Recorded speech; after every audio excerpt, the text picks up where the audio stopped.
morning, good morning, good morning. Welcome to another fine Wednesday morning here in the city of Philadelphia. Welcome to another coffee break chat. I'm your host, James Jackson, he, they pronouns, executive producer, Light Thief Productions. It's a very sunny day here in the city of Philadelphia. If you're somewhere outside of Philadelphia, especially anywhere to the south or west of us, I feel sort of bad for you just because it's the stream of water that is in the atmosphere that has taken over the atmospheric picture for the West Coast is now starting to break through the Rockies and affect the South and Midwest as well. And so yeah, it's looking a little rainy anywhere outside the Northeast, and I'm sorry, but I'm glad we're not getting hit with it. It's rather nice today here, and I hope it continues to be nice here, and I hope it gets better wherever you are. Of course, the atmospheric jet stream isn't the focus of today's show. We're talking one moment about where did I lost my my notes. Huh, what did I do with them? Let me pull them back up. Ah, days. Let's see here. That's not it. That's not it. Sorry about that. We're talking about the exploration of AI's role in the arts and copyrights. Copyright's a little confusing to some people, very confusing to a lot of people who aren't in the arts. And what in the world does AI have to do that with that, you might ask? Well, we'll hopefully answer some of that in today's episode. Today, with me, I have Amy and I have David. We'll introduce them. Amy, if you would please introduce yourself, your pronouns, and what it is you do. Sure. Hi, I'm Amy Smith. I use she, her pronouns. I'm a dance and theater artist, educator, facilitator, and I work on financial issues with artists, bookkeeping, tax prep, teaching workshops in financial well-being, and the like. And David, if you would please introduce yourself, your pronouns, what it is you do. Hi, I'm David Guinn. I use he, him pronouns, and I'm an artist. I'm primarily a painter, working on murals. Awesome.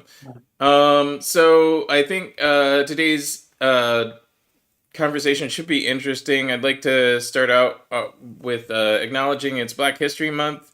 Here in Philadelphia, we have a lot of Black history. It was, in the history of the country, it's one of the places where Black people have been free since even the inception of the country. And where the Black economy, Black arts, Black life has been free to be lived, even though there were elements of segregation and racism inherent in the society of the time. Girard College, if you don't know what it is a college founded by one of the philanthropists, economists, whatever, like bigwigs of early Philadelphia.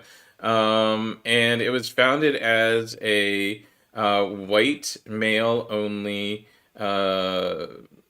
college, but for the underprivileged. So it was for white male orphans to be able to get a good education. Um, Interestingly, Cecil B. Moore, which if you live in the city of Philadelphia, you know Cecil B. Moore is an avenue, and you might not know much more than that, but Cecil B. Moore was a black man who, after serving in World War II, came to Philadelphia and began fighting through the legal system for desegregation and integration in Philadelphia. And one of the big fights that he was involved with was the desegregation of Girard College. And to this day, Girard College is now one of the best sources for education for underprivileged youth, but now it serves all kinds of youth instead of just white youth. And instead of just boys, it serves men and women. And I'd like to also do a momentary celebration that the Moms for Liberty chapter of Lehigh Valley is disbanding. Um, Amy's, Amy's having a little celebration there. What do you think about that? Oh man, the audacity of Moms for Liberty having their conference in Philadelphia, of all places. Ooh, that was it. I mean, I'm constantly amazed and surprised at the audacity of these right-wing extremists. But that really surprised me. I thought our response as a city was right on. We let them know that they were not welcome. But still, this is an organization that continues to have a lot of power, is doing a lot of harm in school districts all over this country, these lands currently called the United States. And it's good to hear that they are losing some power, at least locally or semi-locally. David, do you have any experience with Moms for Liberty? Know anything about what they're about? Have they interacted in other ways with the art world in Philadelphia? I know who they are, but I'm not aware of them uh, interacting with the art world. And I think I make up that they're anti-art, in the sense that there's in the way that art is essentially about authenticity and truth. There's a way that I think it doesn't really fit with their worldview. Yeah. But Uh, no, I agree with Amy. I'm glad Philadelphia was clear about how Philadelphians feel about them, but I haven't had any kind of direct experience. oh, no worries. Yeah, I think your assessment is correct. I think in essence, um, what's the trope argument the that everything comes back to a comparison to Nazi Germany or something like that. um I forget what it's called, but anyway, I'm gonna risk that comparison by saying that, I think that a lot of people who fail at the arts in some sort of way, they end up on this authoritarian bent for some reason. I don't understand what the correlation is there, but there does seem to be some sort of weird correlation. um, That's an interesting thing because one might say that failing failing at the arts is I mean that's a personal judgment of the artist. right? Yeah. Um, No, I think that's the only way you fail at arts is by make deciding you yourself failed. Hmm. right, and that's what drives people, the feeling of not being accepted and not I guess the feeling of not being accepted Excuse me. and also not being enough can drive people then to impose that on other people. That's the worst. Yeah, yeah. So I wanted to talk AI and the arts and copyright. Um, so we have, interestingly, and we're only going to briefly talk about this as an example of AI and copyright here on the show, and I'm sure we'll have other examples, but we'll delve more in depth, hopefully, into this particular example next week.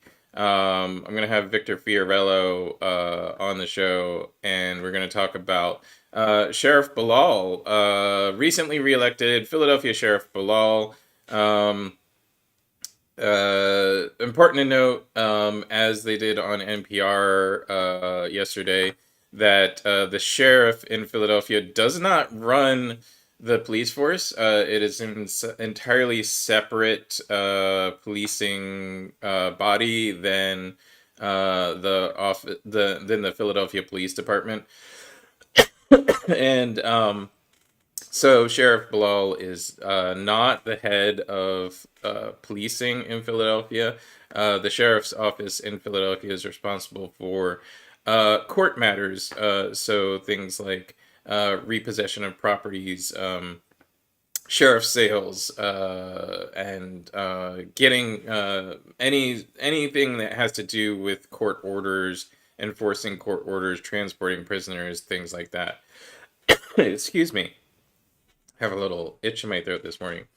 Um, at any rate, the campaign for the office of sheriff had a website, has a website, wherein Sheriff Bilal ostensibly posted her bona fides, and one of the sections was news stories about Sheriff Bilal and her accomplishments over the past few years.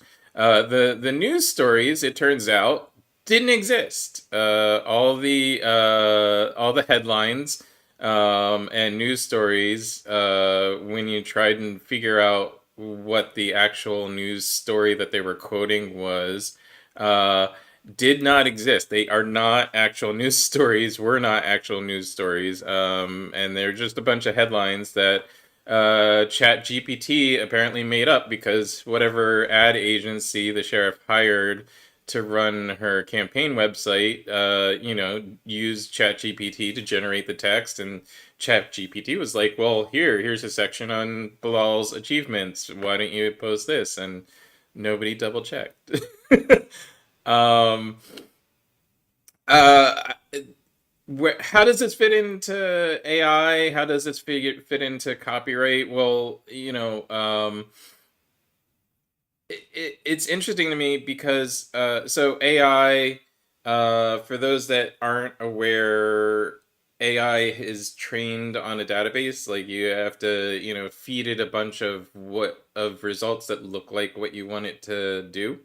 Um, and then you have to evaluate it constantly and say, yeah, this is what I wanted, or no, this isn't what I wanted. And the scientists that generate the AI engines are who's doing this evaluation. You as a user don't have really a lot of feedback into this process.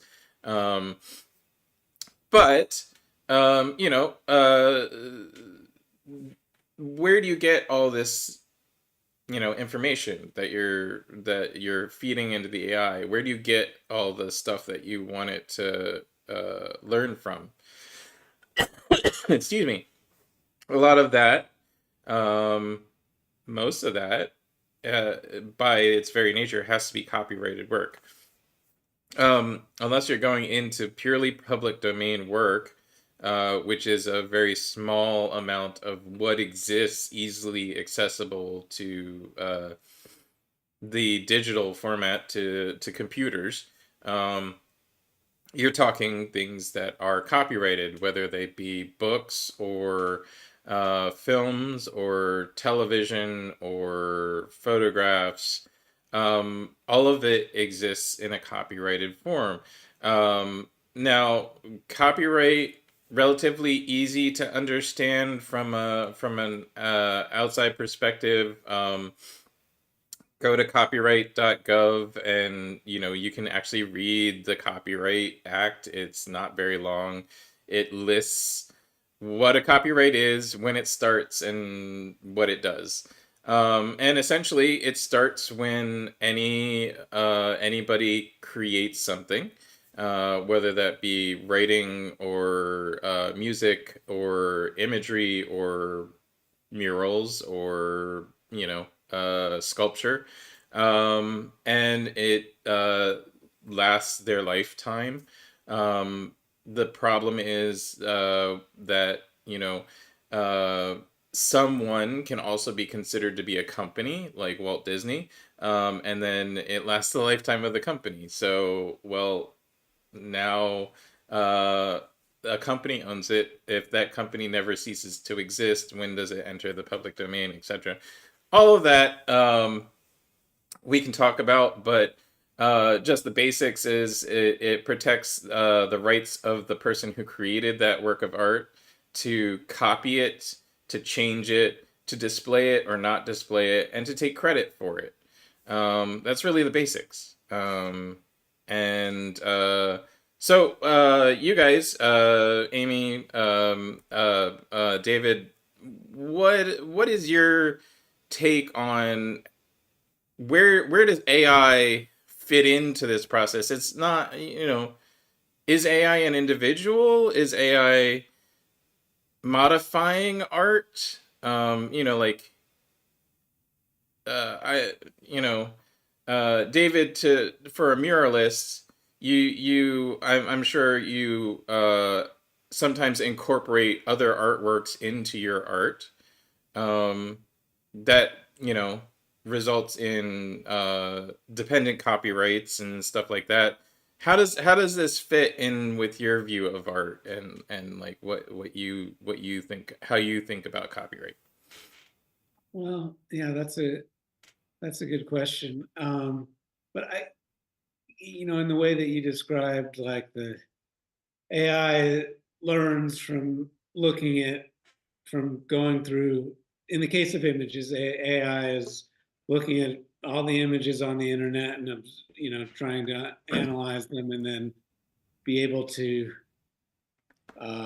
re reprocess them and um, recombine them in new ways.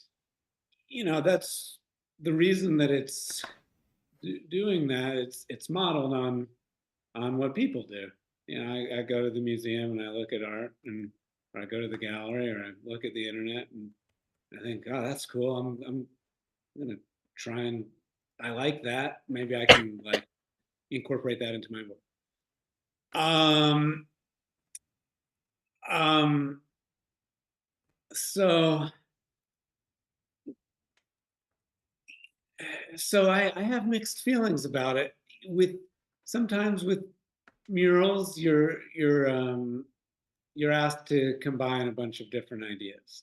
People say, for instance, we'd like a mural about this neighborhood. That means the people in the neighborhood, the trolley that used to run through it, the trees, the spirit of neighborliness that's here. And when image generating AI first came out, whenever that was, like a year ago, I thought, you know what, this is great. I'm just going to type these terms that people would give you at a community design input meeting and see what AI would come up with. Because maybe it would be, maybe maybe that would make this process easier, Easier, yeah, faster. sure. Um, I'm not going to say it would make it better, uh, but I think there's when I think about AI, I think there's sort of two in the arts. I feel like there's two ways I'm thinking about it. One is um, is art and commerce, making money as an artist, Mm-hmm. and I think there's probably a lot there. The other side is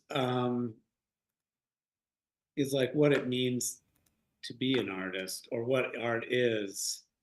And on that account, I don't have any problem with AI. It could be a tool.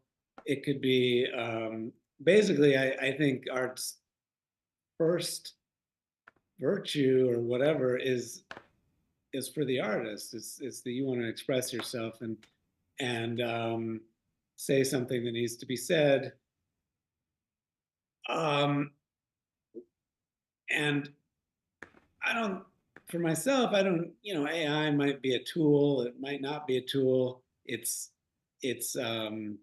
I it's think sort of outside of that I realm. think the most valuable use of AI I've seen so far is using AI like you described as kind of like an inspiration.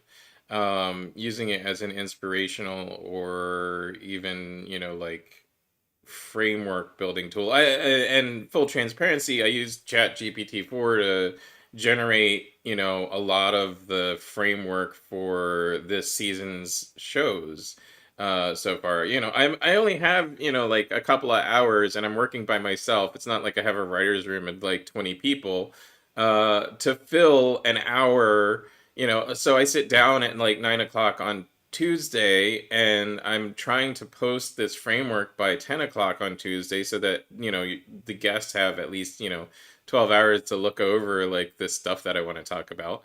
Um, but I need help. Like I can't generate an hour's worth of conversation by myself. I'm a bit of a talker sometimes, but telling a good story requires a little bit of organizing your thoughts. That being said, I could be paying a writer's room of 20 people if I had the budget for it.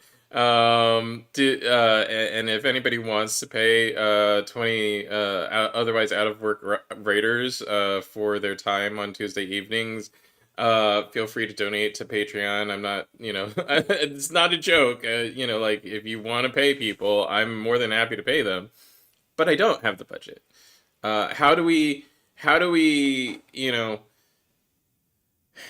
value the art and the copyright and the work that artists do, and at the same time do it in this system where we, like I mean it's a capitalist system. How am I going to afford to pay a writer's room of 20 people when I don't have the budget of the Daily Show, um, Yeah, for me, I think it's about using it as a tool for inspiration, like you said, David, but also citing your sources. In dance, we can't copyright the choreographic work that we make. Oh, right. Um, That's an interesting part of copyright. The things that you can't copyright. You can't copyright a live performance. right, You can copy. I can film your live performance, and then I own the copyright to the recording of your live performance. right. So yeah, it's the issue of appropriation and plagiarism and stealing ideas or using other people's ideas and innovations in your own dance piece. It's even more complicated in dance because it's very hard to establish ownership and there is really no such thing as copyright. But that's why I think it's so important for dance artists, but all artists to name their sources and name their influences and give credit where credit is due to our teachers, the artists that influenced us, um, and not claim that it kind of came is sui generis the word I can't remember if that's the right term, but that it came out of nowhere. So I think it's cool, David, if you would use AI to come up with an idea of like, oh, maybe the trolley is coming out of the tree, and then you use that idea. You're not using the very image that the AI generated, but maybe there's some way to like say AI assisted in the little like code, the little square that tells people more about the mural, just to kind of name that was one of the tools that you used. Yeah. Yeah, and to be clear, I don't really want to use AI in a in in our I in some ways feel that it's yes, there's tools to help with generating ideas. However, the real joy in the making of art is is like getting into getting into it with my own um, my own self. You know, my own mind or hands or whatever. I think it's so interesting about dance not being able to copyright it. Um, and experience that with murals. Often people take photographs of murals, and the photograph is what gets credited, not the photographer, I should say. Right, right. So you often see a photograph of a mural, and there'll be the photo credit, but there's not a credit to the artist of the mural. Ooh, that's wrong. Um, right. Well, If it's it not right, it's this wrong. this is the I what's interesting. I know and am friends with a lot of tattoo artists. And I'm obviously, like my background is in photography. So it this is a interesting to me personally area of copyright. And one that's not really completely settled. Because there's the fair use argument in copyright, and for those that aren't familiar with copyright and fair use is a concept that was established by the courts in copyright to protect learning, essentially learning and reporting, and allow the ability for people who are doing things for the pure interest of advancing a field to be able to advance that field without worrying about having to pay for the copyright of the things that they're talking about. So if you're taking an image of, say, a mural, and you're using it to report on that mural, especially if you're using it to critique that mural, um, or to provide a news report about the mural's existence, or to publish that mural into a book. That is discussing the mural as an element of an artistic movement or something like that. That's all fair use. That's the court would say, hey, I know David owns the copyright to this mural, and James was the photographer who took the picture of the mural, but the copyright of the book belongs to whoever wrote the book. And so we're just gonna not worry about the copyrights of that artwork that was done to create the book, because it's advancing the art, so to speak. Fair use gets a little complicated sometimes. We're publishing this on Facebook, for instance, and it's a news reporting broadcast. And I've done live reports from the scene of protests, for instance, and so those protesters might be playing copyrighted music. And one of the easiest things for computers to do is identify recorded music. So it's run through filters on Facebook and then gets copyright strikes. Well, it's not a copyright infringement. I'm reporting on something that music is incidental to the report. It's fair use. I'm not claiming copyright over the music or using the music to enhance my art. So yeah. Anyway, like we're gonna toss that bombshell in there. Is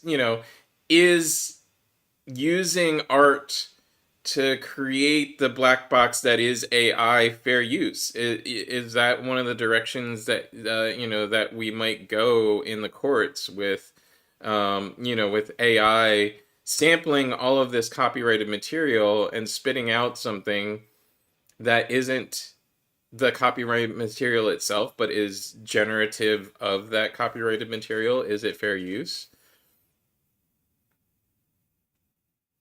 Yeah, that's an interesting question. There's so much to get into. I feel like I do feel like AI will make it harder for artists to make a living. Yep. Um, and in a sort of utopian scenario, um, I think it's already hard enough, and art really doesn't fit into the capitalist model anyway. Um, and I wish there were a different system. However, dealing with our present reality, yeah, I think that AI is going to make things. I think ultimately AI will make things on the balance harder rather than easier. People will see some of the easy things that you can do, and say, "Look, this is great," just like everyone said about um, social media. But but on the balance, it may have a net negative impact on artists' lives, and I don't know what the answer is for uh, trying to redress that, and um, trying to rebalance the scales. I Well, mean, go until we have regulation from the right. federal government, which would be nice, seems like arts organizations need to voluntarily acknowledge or regulate themselves. Because, like, I'm imagining for you, David, you've painted enough murals around the city of Philadelphia and other places that some, 22-year-old could say, okay, um, three trees and a bicycle in the style of David Guinn, and AI would spit out a mural. And then they could just paint that mural and it would look exactly like one of your murals. But instead of, I don't know what you get paid by mural arts or whoever commissions you to make a mural. Maybe it's $10,000.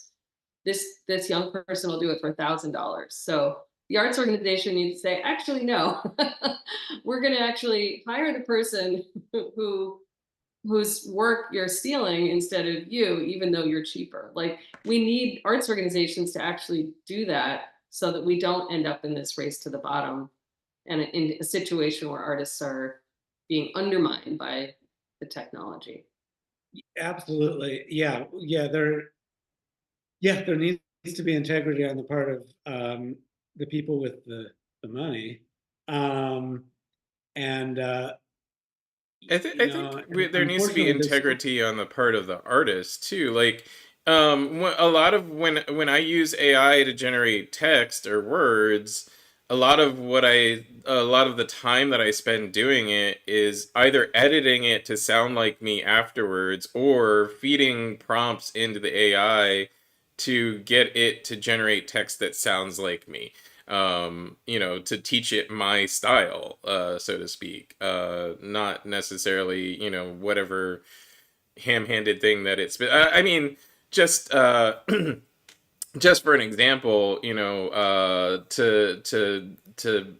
figure out something to talk about for Black History Month. I fed AI the prompt of I'd like, an intro for a podcast that includes something about Black History Month in Philadelphia. And the first thing it generated was a dissertation on music. And I was like, well, that's a little racist. You know, I don't think that music is the first thing or the only thing to talk about as in Black excellence in Philadelphia, or even like the biggest, most important thing to talk about as in Black excellence in Philadelphia for Black History Month. I honestly think, talking about, Black excellence in music and the Philly music, uh, Philadelphia musical genre, what would it influence, like it was a thing, just like Motown was a thing. But I think they live separate from Black history, so to speak. I think there's a difference in music history, and art history and Black history, and that like, it's really kind of odd and racist for that to be the first thing that the AI spit out. And So Yeah. I spent, probably 3 times as long as I might have, just figuring out a topic on myself. But I'm also tired, and then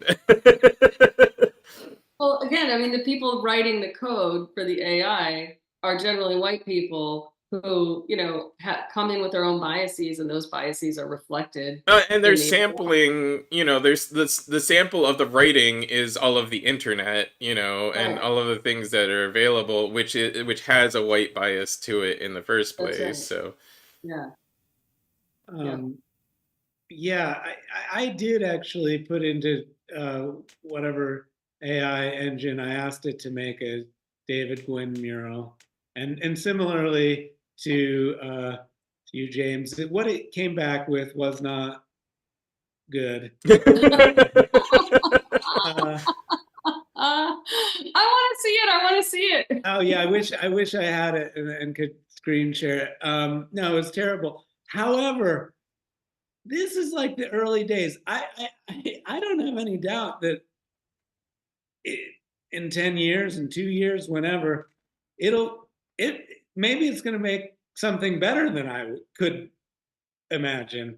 Like better than me. Like I feel like anytime people have said, "Oh no, the machines will never be better than people," it's like the John Henry, or like, well, the Deep Blue beat the chess master, and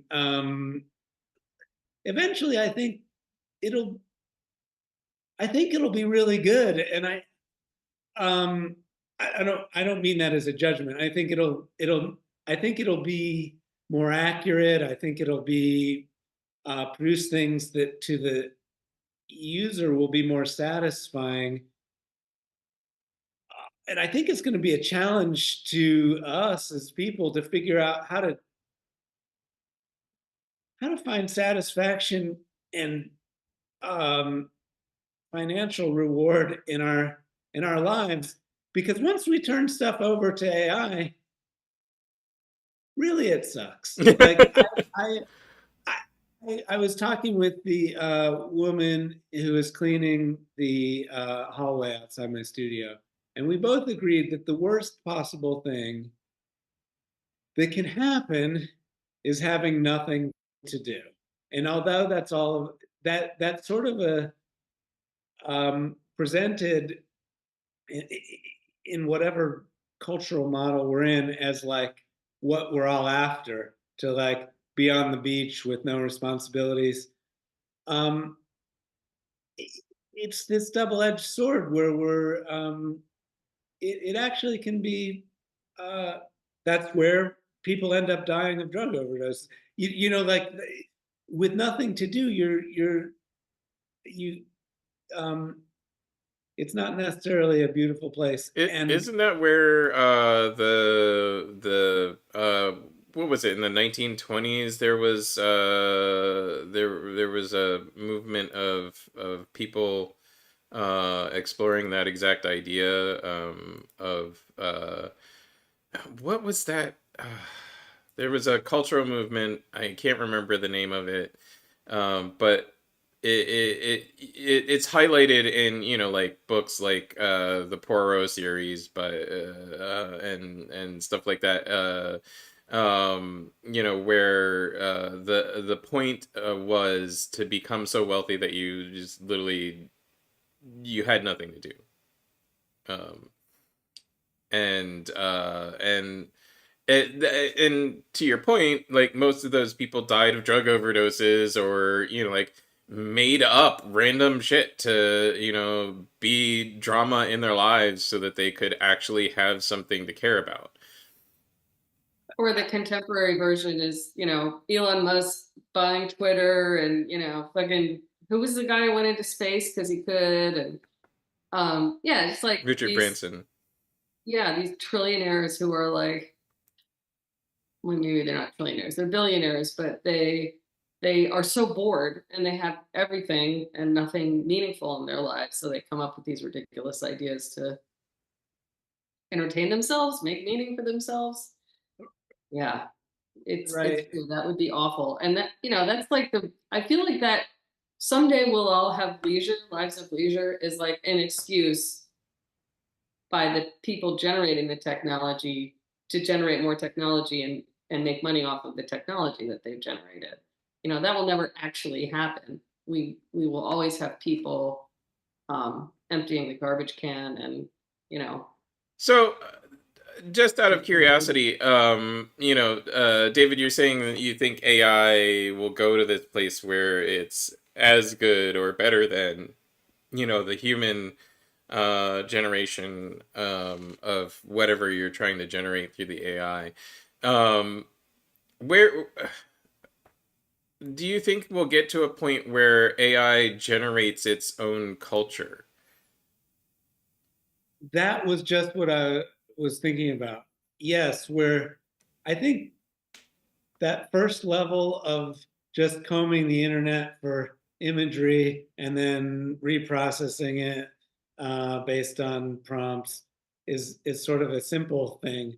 But ultimately, it could be feeding back on itself. It could generate stuff for itself and then learn from it from its own Well, that things. that that causes a problem in current AI. Actually, is one of the big problems with current AI and trying to train current AI is that AI has gotten into the data sets of that it is training newer AIs, and as you get this recursion, AI trained on AI generates a less quality result, a lower quality result, and it continues getting lower quality. It's like a photocopy of a photocopy, um, mm, but it happens much faster than it happens in real life. The other thought that I had is, like you were talking about, we get into the subjectivity of quality. What is good art? And like I would argue that AI will eventually be really good, or possibly is now really good at generating what we would consider pop art. Something that is overall satisfying to the average consumer, um, but isn't really good or isn't really bad. It's just kind of this thing. um, and now I'm thinking about Pew, the Pew Charitable Trust, because I remember years ago when they, I could bitch about Pew for a whole hour, but there was a time when they were trying to like reestablish what their funding mechanism was or funding priorities, and they kept coming back to this word excellence, and not as you were just using it, James, in terms of Black excellence, but excellence meaning white European excellence, fine art excellence. And they were like bending over backwards to try to give us examples of what they meant by excellence. Um, and I went to one meeting where they were showing us this some European dance theater choreographer or somebody, and talking about their work as being excellent. And I was like, you know why that work is excellent? Because that European choreographer has a bachelor's and a master's degree that was paid for by the state. The dancers they're working with are paid by the state to be artists in their work. They have rehearsal space that's paid for by the state. Like none of the conditions that exist here that make it difficult and challenging and expensive to create art exist there. That's why they're able to, rehearse for 500 hours to make an hour-long piece of work, and all the dancers are exquisitely trained. And, like you can't compare the conditions, so you shouldn't hold us to this standard. And it's biased towards white European art. So yeah. Anyway, that ran through my head when you were just talking just now about the idea of excellence, like what makes something good. It's something that funders are struggling with because they're trying to. I think some of them are trying to hold up a mirror and see their own biases and their own um, historic inequity.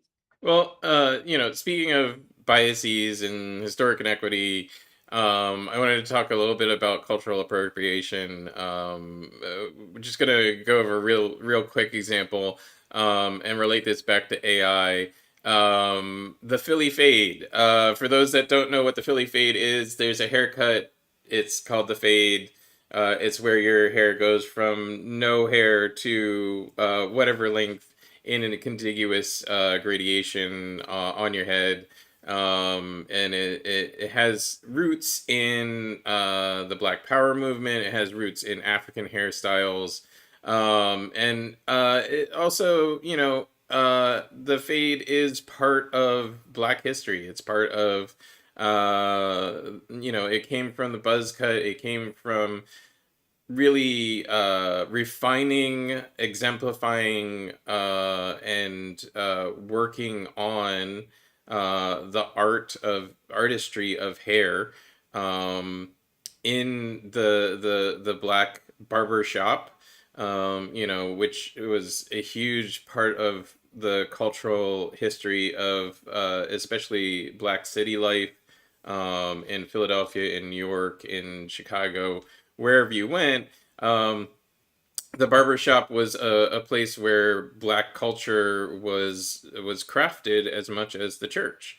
It was a meeting point. It was a gathering point. It was a place to discuss political things, and it was a place to socialize. We went through a period of what what his hilariously to me was described in writing as the professionalization of barber shops, of hair cutting.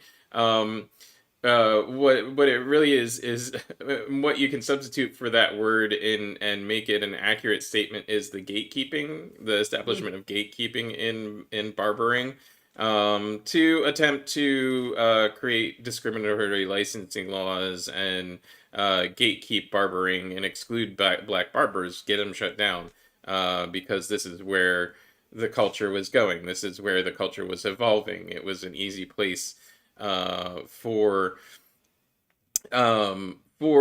those in society who sought to disempower and disenfranchise Black communities could attack this one small segment of society and easily disenfranchise a large number of people. So recently, there's a football game going on. The Kansas City team has a star on it, and that star has a fade. He's a white football player. He wears a fade. He acknowledges it's a fade cut, and he said so when the New York Times appropriated the fade as his haircut. He said, "No, it's just a fade. If you want to get this haircut, go get a fade." So, how, is AI cultural appropriation? That's how I'm going to tie it back in a rough manner and as quickly as I possibly can. Is generating an AI image going, okay, here's all the culture. We're going to strip it of all of its reference and we're going to spit out something new that is that culture. Yeah, what Amy said earlier about credit is so important, and right, that the stripping of the reference, the stripping of the credit is really the problem, and unlike a lot of things, that actually seems solvable. It is possible to credit. I assume in AI there'd be a mechanism, but Travis Kelce, I'm not following the story, but it sounds like he did the right thing and said, no, this is not the Kelce haircut. This is I'm using something that existed already in the world. Right. which is what's important. In no idea is coming out of nowhere. We're all standing on top of everything we've experienced and seen from other people. So, um, I mean, that's one of the big arguments, pro AI arguments. I guess is always that like us as artists, all three of us on this show, I would consider us all artists. You know, we all generate new work. It is always on the back of everything that we've seen and experienced. It's not like we're I mean, the argument is it's not that much different than AI. AI is taking all of its experience to generate something. Um, are we just advanced AIs? Brains are computers.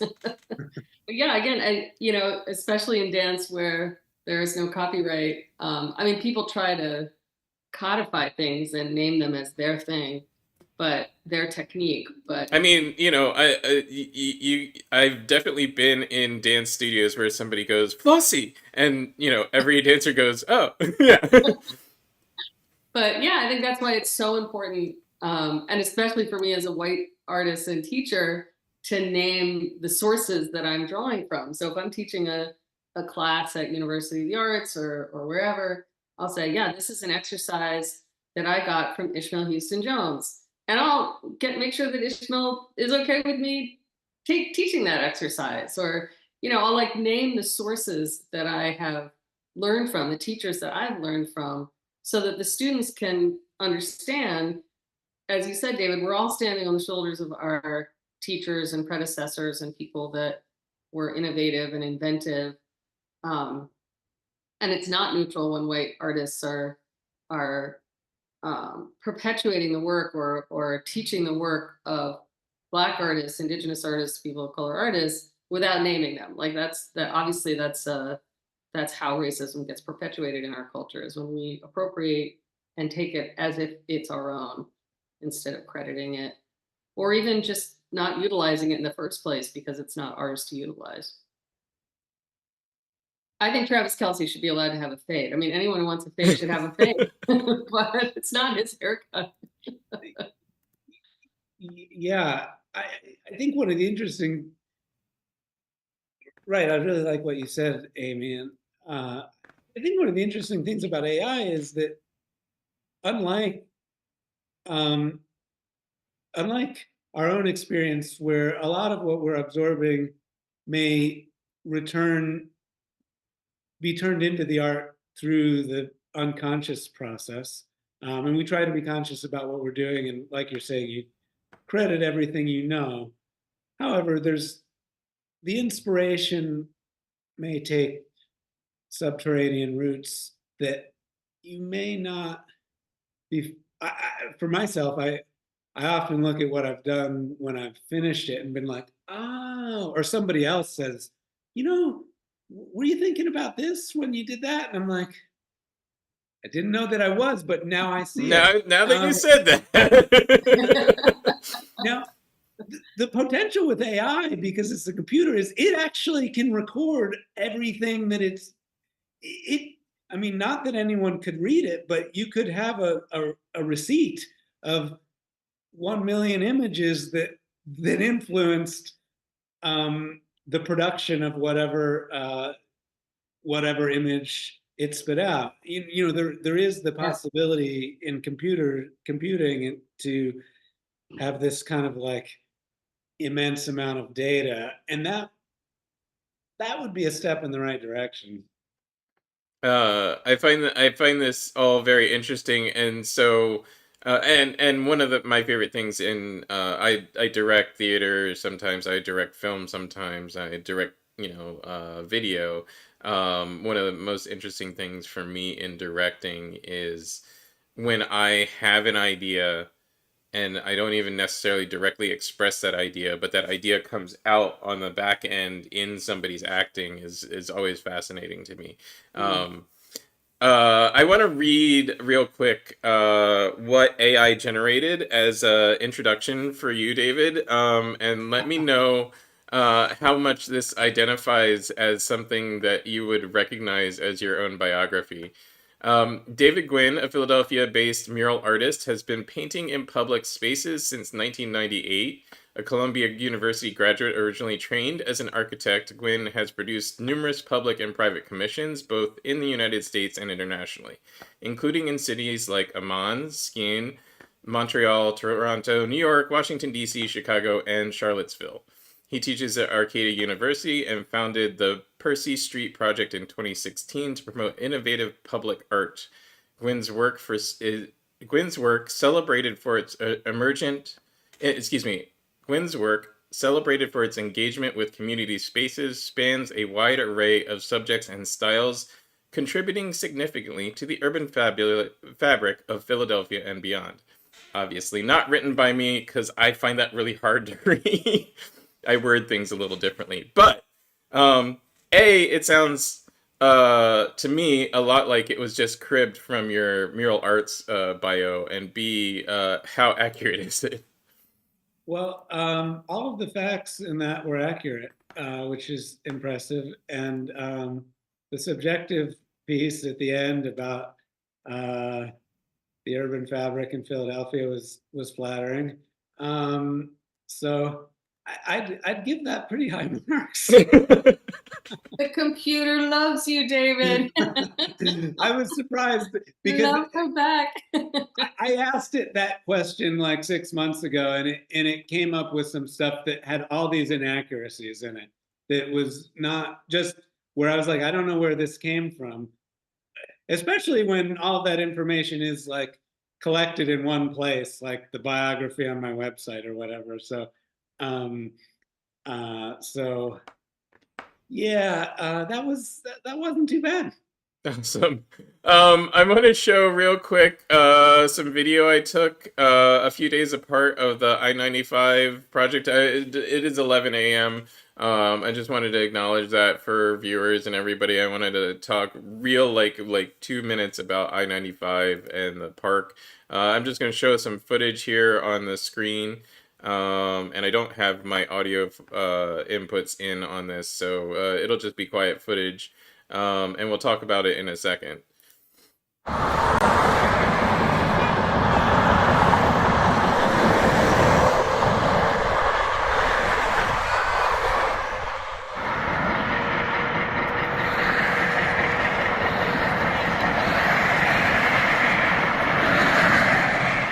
So that was about 4 days apart. The I-95 existing overcap over 95 was a pedestrian bridge and a veterans park being torn down so that they can build a new I-95 overcap that'll be 11.5 acre park. I don't know what the existing park was, but it wasn't quite that large.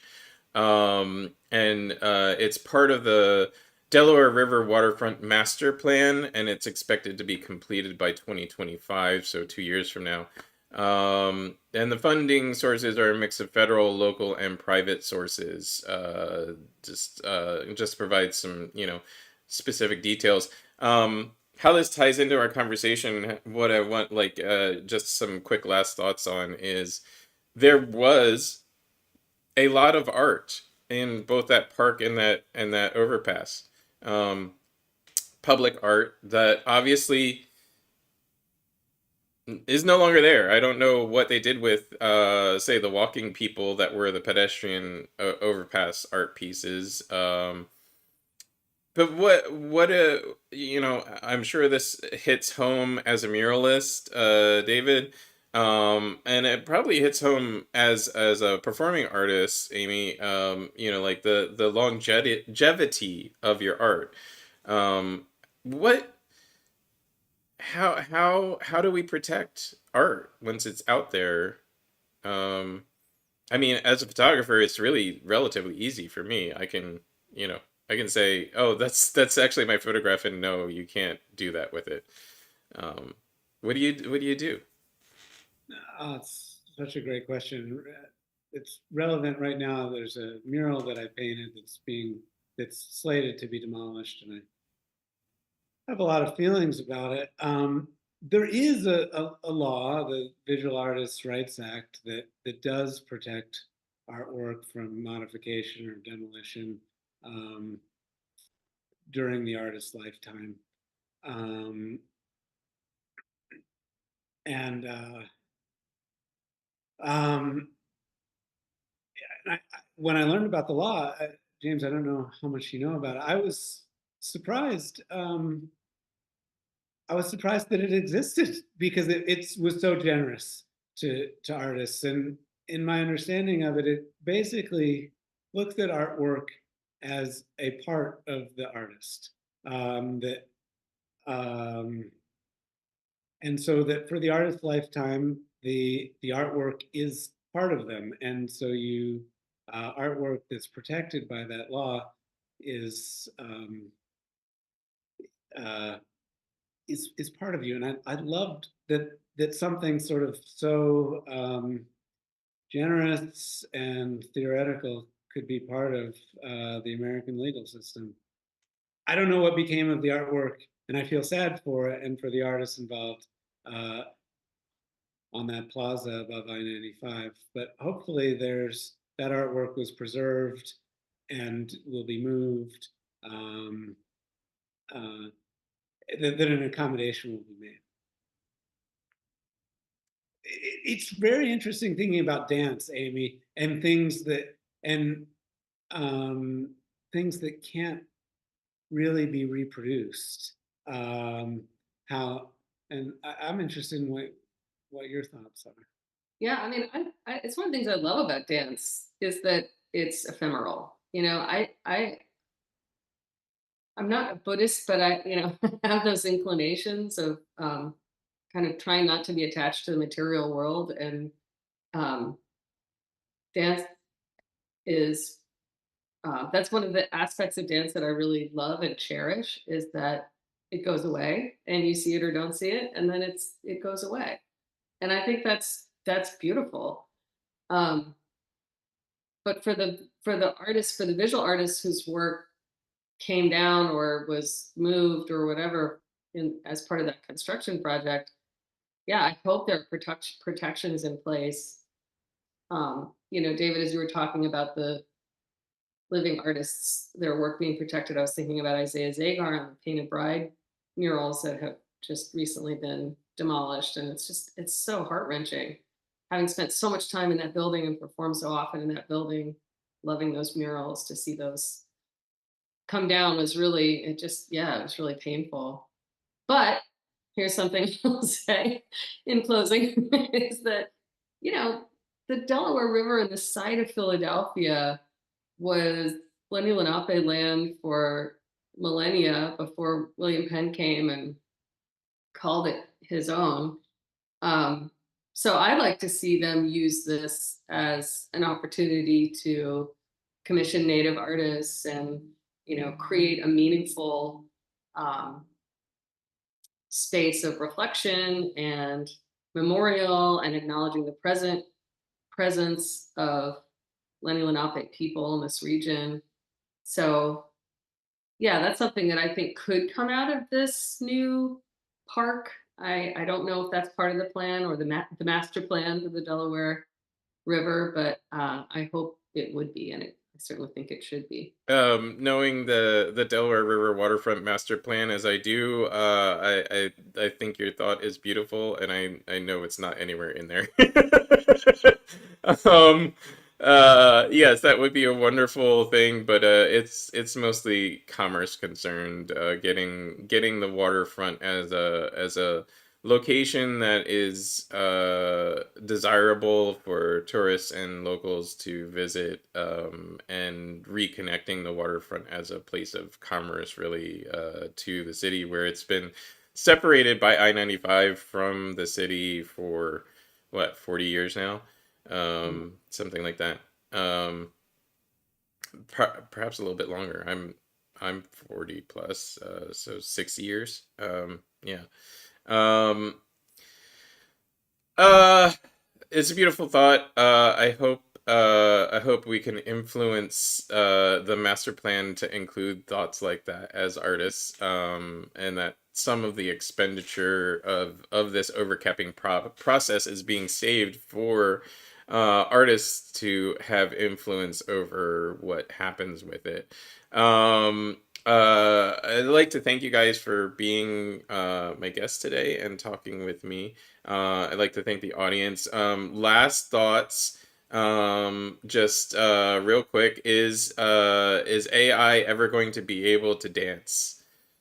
Mm, I hope not.